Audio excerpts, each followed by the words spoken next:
Dan dengan hal ini banyak sekali dari netizen itu yang khawatir sama Suruichi dan juga Puyaning. Kemungkinan dikarenakan hal ini ranking mereka bakalan turun. Tim satulah yang merupakan line debut. Kenapa dapat seperti itu? Dia ini juga kemudian membuang foto Giselle ke tempat sampah.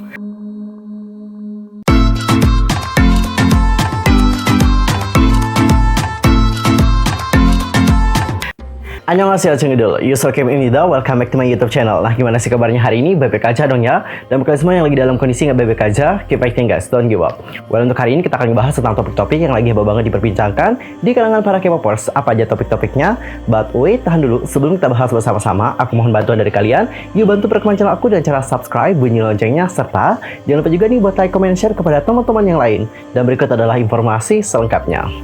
Well, untuk informasi yang pertama, ini adalah informasi yang mungkin akan buat kalian sebagai netizen itu bakalan marah banget, yakni mengenai seorang netizen dari Indonesia. Aku sensor aja namanya, karena aku juga kasihan sih sama dia, banyak banget di hate juga sih. Oke, jadi gini kronologi awalnya. Kalian tuh pasti tahu nggak sih bahwa ada seniman dari Indonesia, yaitu Kasita Wonowijoyo, itu sudah membuat karakter Nebis untuk aespa. Seperti yang kalian tahu bahwa karakter Nebis ini merupakan karakter yang penting untuk aespa di cerita mereka, karena Nebis ini seperti penyelamat gitu loh guys buat aespa. Nah, kalau aespa ini punya problem gitu ya, terutama dengan Black Mamba, nah Nebis ini yang akan menyelamatkan mereka dari problem tersebut. Jadi siapa sih yang gak bangga gitu? Saking bagusnya karya yang dimiliki, ini sampai dipakai oleh SM Entertainment di cerita dari aespa atau di cerita dari SM Culture Universe, dan memiliki peran yang benar-benar penting banget di dalam cerita mereka. Nah, ini yang membuat kita sebagai netizen Indonesia merasa bangga dengan seniman kita. Namun di sini Cinggu, kalian tahu nggak? Ada seorang netizen yang membuat netizen yang lain itu menjadi geram karena komentarnya dia kayak gini. Langsung aja aku bacain ya bagaimana komentarnya. Plastiknya bersih ya, baru kali ini lihat plastik glowing. Ini animasi loh guys, animasi bukan human. Tapi dia bilang di sini plastik. Yang dalam logika adalah emang ada ya animasi yang terbuat dari plastik? Bukannya animasi itu dibuat di komputer ya? Di komputer kan pasti pakai aplikasi ya, bukan pakai plastik. Jadi kenapa dia berkomentar seperti ini? Dan kalian tahu nggak guys, dia itu ngebawanya ke banyak banget. Intinya dia itu kayak ngejudge banget tentang K-pop. Dan dia ini juga menyebutkan bahwa K-pop itu it's about plastic. Dan ini yang ngebuat netizen semakin geram dengan dia. Coba deh kalian lihat bagaimana instastory-nya. Instastory yang pertama dibilang kayak gini. Tutor dong cara membersihkan plastik atau sampah di akun saya. Soalnya kalau nggak dibersihkan takutnya akun saya kena virus atau kuman. Ini mungkin udah bener-bener tertekan banget ya, sampai mau dihilangkan gitu ya kan, tapi kayaknya nggak bisa deh.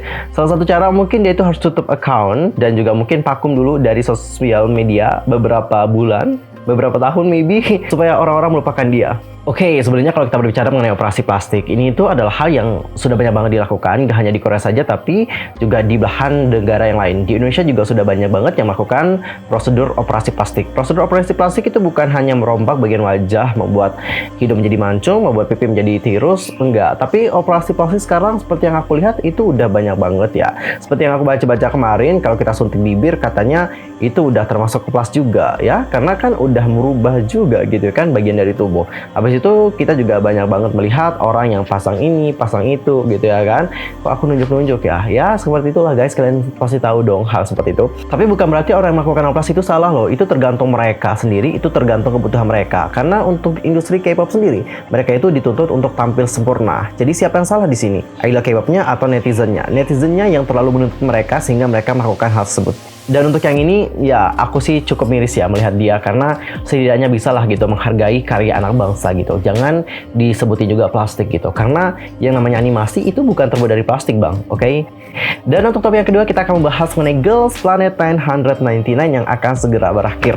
Dan untuk pertama kita akan mulai dulu ngebahas tentang Izu Evil Editing dari Team Snake. Seperti yang kalian tahu bahwa Team Snake itu kan udah tampil ya. Di Team Snake itu ada Puyaning, habis itu ada juga Suruichi, lalu ada juga Chaibing, siapa lagi ya? Dahyun, Wenze. Ada yang kurang langsung aja komen di kolom komentar. Nah, kalau kita berbicara mengenai Team Snake, as you know guys, bahwa di Team Snake itu memang ada something yang agak kurang menurut para mentor, terutama di bagian main vokal. Jadi Suruichi itu dinilai agak kurang lah gitu untuk lagu tersebut, terutama yang di bagian bam bam bam gitu ya kan. Makanya itu diganti sama Puyaning. Dan pada saat itu Puyaning ini juga pas saat ditanya mau nggak jadi main vokal untuk grup ini, dia juga agak ragu-ragu sih menjawabnya. Dia juga kelihatan kayak berat gitu ya kan, karena dia juga ya mikir nggak mau lah gitu ngambil posisi dari temennya gitu. Ruichi juga begitu guys, dia itu juga berat gitu untuk meninggalkan bagian tersebut. Nah kenapa sih Ruichi ini itu kayak berat meninggalkan posisi tersebut? Karena gini guys, karena dia kan udah berlatih banget nih di bagian tersebut gitu ya kan, sesuai juga nih di bagian koreografi. Kalau ada perombakan terhadap pembagian lain, biasanya mereka juga akan merombak di bagian koreografi. Jadi kan capek banget guys, udah kita ngapalin bagian orang lain dan juga kita harus berlatih atau menyesuaikan posisi lagi dengan bagian dari orang tersebut. Jadi kan agak berat, apalagi penampilannya juga sebentar lagi. Jadi mereka juga pasti kayak galau gitu loh. Nah sebenarnya apa yang terjadi sama Ruichi dan juga Puyaning ini adalah something yang biasa banget terjadi dalam sebuah grup. Pasti akan ada sesuatu di saat mereka itu tidak memiliki opini yang sama gitu loh guys. Tapi dianggap oleh netizen bahwa oh si Ruichi ini juga ya egois banget ya orangnya, Puyaning gitu banget ya, ini temen loh tapi kok diambil gitu posisinya. Puyaning nggak ada hati, si Ruichi juga apaan sih gitu ya kan, ayo dong gitu, mana nih semangatnya untuk latihan, kok lemes-lemes gitu. Nggak kayak gitu guys konsepnya, oke? Apa yang terjadi sama mereka itu adalah hal yang lazim gitu, hal yang biasa banget terjadi di sebuah grup. Coba deh kalian itu join dalam sebuah grup gitu ya kan, apakah itu grup dance, apakah itu grup nyanyi, pasti kalian tuh bakalan punya konflik. Aku dapat bilang seperti ini karena aku juga pernah tergabung dalam sebuah grup.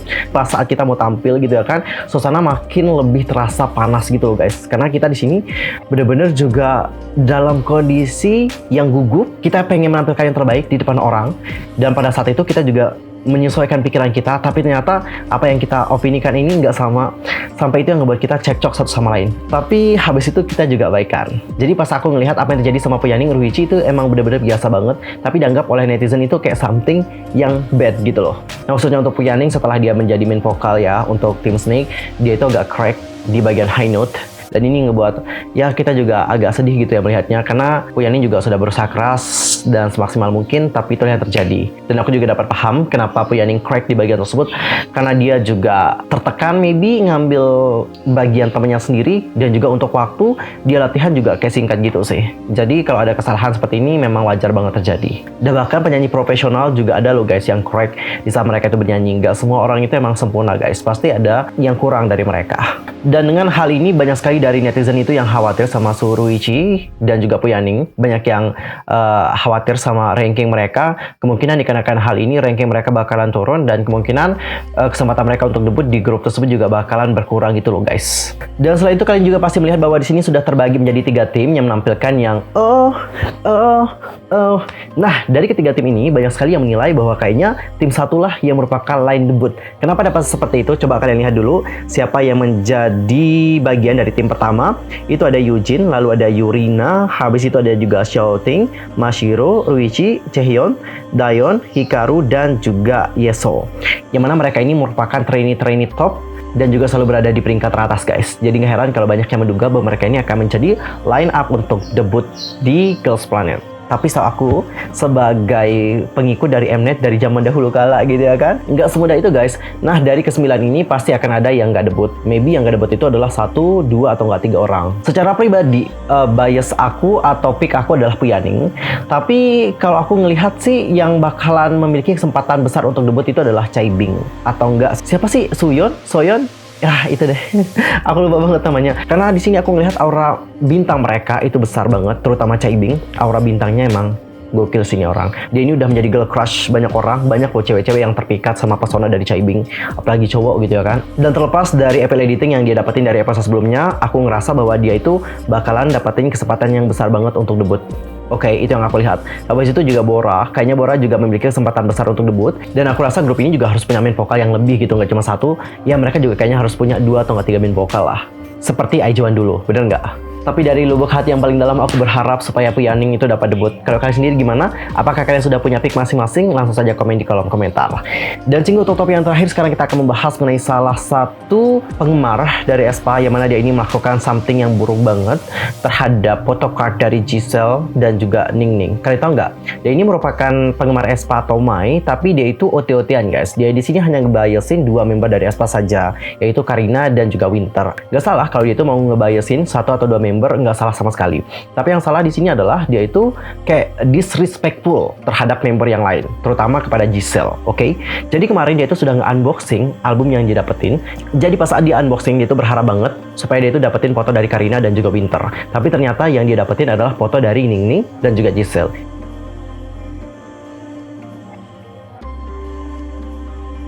Ini yang buat dia itu kecewa banget, sampai dia itu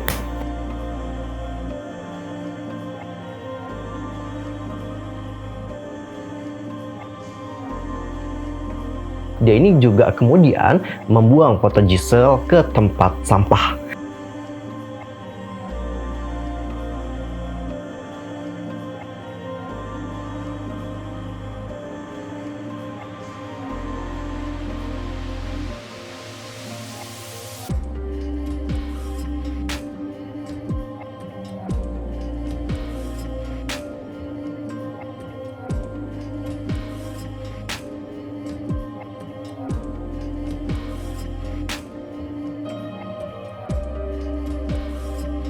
Dan tentu melihat hal ini kita sebagai penggemar marah dong ya. Kenapa kita marah? Karena dia di sini udah disrespectful banget sih. Aku nggak peduli dia itu ngebiasin siapa, tapi dia di sini juga harus menghormati member yang lain. Bukan seperti ini cara mainnya gitu. Dan untuk informasi aja, dia ini merupakan tiktokers yang berasal dari Korea Selatan, bukan dari Indonesia ataupun dari yang lain, tapi dia ini berasal dari Korea guys. Makanya komentar di tiktoknya itu dipenuhi dengan bahasa-bahasa Korea.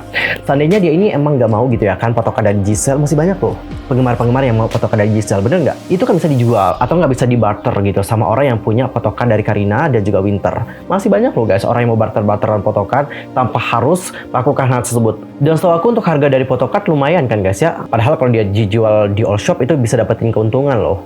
Gila banget sih orangnya, sumpah. Oke cinggu, gimana pendapat kalian tentang hal yang satu ini? Langsung saja komen di kolom komentar ya. Nah sekian aja untuk hari ini. Aku mohon maaf sekali lagi kalau ada kesalahan baik dalam ucapan, sikap, tindakan, dan sebagainya. I'm so sorry, dan mungkin ada kesalahan informasi. Jangan sungkan-sungkan untuk koreksi aku dan cara komen di bawah. See you next time di video berikutnya. Thanks for watching. Annyeong, kamsahamnida. Goodbye.